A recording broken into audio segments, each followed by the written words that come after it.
Hello, my name is Andrew, and today we're talking about the pros and the cons of the Vivobarefoot PRIMUS LITE versus the Xero HFS. All right, so starting off with the PRIMUS LITE knit, this is my all-time favorite barefoot training and road running shoe just because it's super light. It has a wide toe box. There's a little bit of square here. Vivo does taper the front of their shoes sometimes, but this is actually wider than Xero, which we'll talk about. But this is the knit version. I like it better than the original PRIMUS LITE mesh because that one has kind of like harder material around here and it's a little bit more medium width, whereas the knit is straight wide.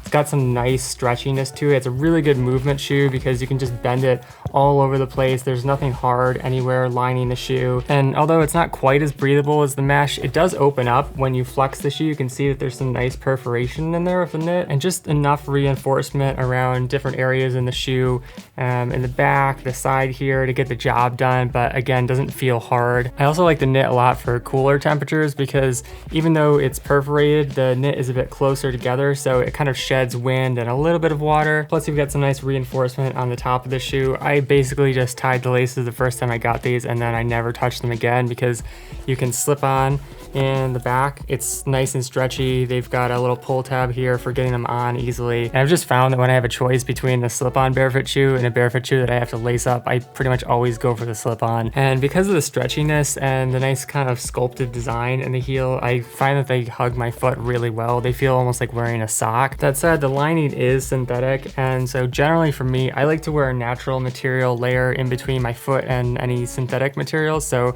I use Injinji toe socks, and these are merino wool. They breathe really well. They're 75% merino, so they wick the moisture away from your feet, and they're temperature regulating for both hot and cold weather, and they're antimicrobial, so they smell really nice compared to synthetic. And you can use them multiple times without washing them. All you have to do is take them out into the sun, just leave them out there for like 15 minutes and the odor will be gone. Anyways, for side-to-side cross-training type stuff, this is also a good option. Like I said, it has that sock fit, so it feels really snug, but it doesn't have quite as much support as some other cross-training specific shoes. So it's really good for yoga and going to the gym, but if you're gonna do something like rope climbing, you might want something that has more reinforcement on the sides. In terms of the sole, it's 4 millimeters, extremely flexible. This is one of Vivobarefoot's thinnest shoes.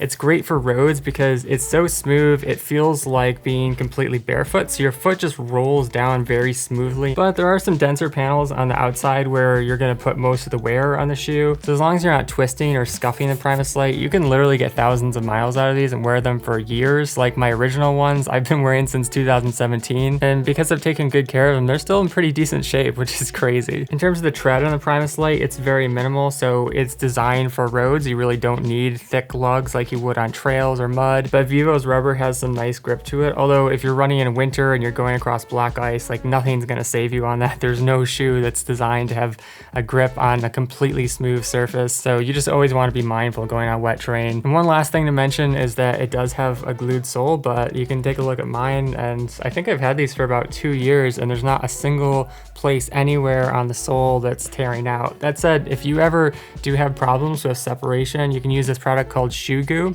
It's essentially just glue made for shoe rubber and fabric, and what you do if you had a little hole right here, you just clean it out, make sure it's dry, put a little shoe goo in there, clamp it lightly for 24 hours, and you're good to go for a few more months. It's, not permanent, but you can just keep doing it, and it's a lot better than having to buy a whole new pair of shoes. All right, so on to the Xero HFS. This is another really great option if you want a super lightweight shoe. This is the Xero HFS original. They used to have just the plain HFS, and then they came out with the HFS 2, which I personally don't like at all. It feels really stiff compared to this one, which is lighter. But yeah, the toe box, like I said, is a little bit more medium width. It does taper towards the front. It's not quite as wide as the PRIMUS LITE. So if you're someone with medium width feet or maybe borderline wide feet, it can work because it's got some nice room here. One thing I like about these that are a little bit better than the PRIMUS LITE is that this area here is more open. You can see this fabric is really soft. There's no lining or plastic right here like there is with the LITE. So when you're bending the shoe, it doesn't put any pressure on the upper or on your foot. And then it does have a little bit more protection on the toe, but it's a soft material. So again, I've never gotten any pressure with these. But yeah, in terms of the breathability of the HFS, it's got some really nice open mesh here, but it's multiple layered. So it kind of works out the same as the PRIMUS LITE knit for me because the knit is thinner, but it's kind of like a more dense material, whereas This is multi-layered, but it's got more mesh. Also, the laces hold really well on the HFS. I like these fabric loops here.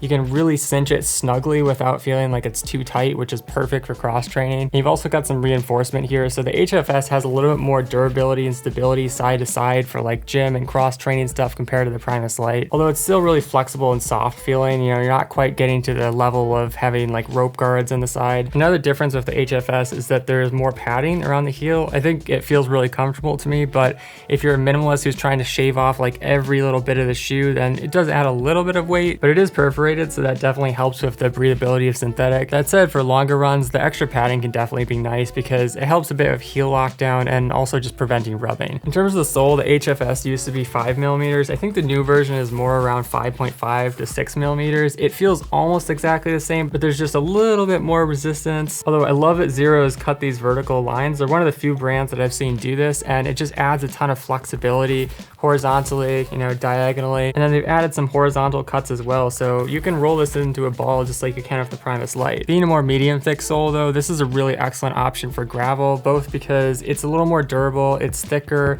it's slightly denser, and it's got this even more dense panel on the outside, which like I said is one of the key wear spots. But then also you can see you've got these chevron shaped lugs here, so this is a great tread if you're someone who needs to go on gravel, rougher terrain, you know, maybe like a little bit of light trail running or hiking, because you've also got another reinforcement panel on the heel and then some good density right around here for protection going down on hills and even stepping on medium-sized stones. But because of that, you do lose some ground feel, so just for a pure road running shoe, I tend to prefer the Vivo Barefoot PRIMUS LITE, although it just comes down to what kind of feel you're looking for. All right, so that's my take on the Vivo Barefoot PRIMUS LITE versus the Xero HFS, but if you'd like to support the channel, you can shop with the referral links down below, browse and filter more products with the shoe finder tool, my website barefootwear.org, or watch my Xero drop transition video to learn more about barefooting. Finally, if you have a question about the Vivo Barefoot PRIMUS LITE or the Xero HFS or about barefoot shoes in general, let me know in the comments. Thanks for watching. Catch you next time.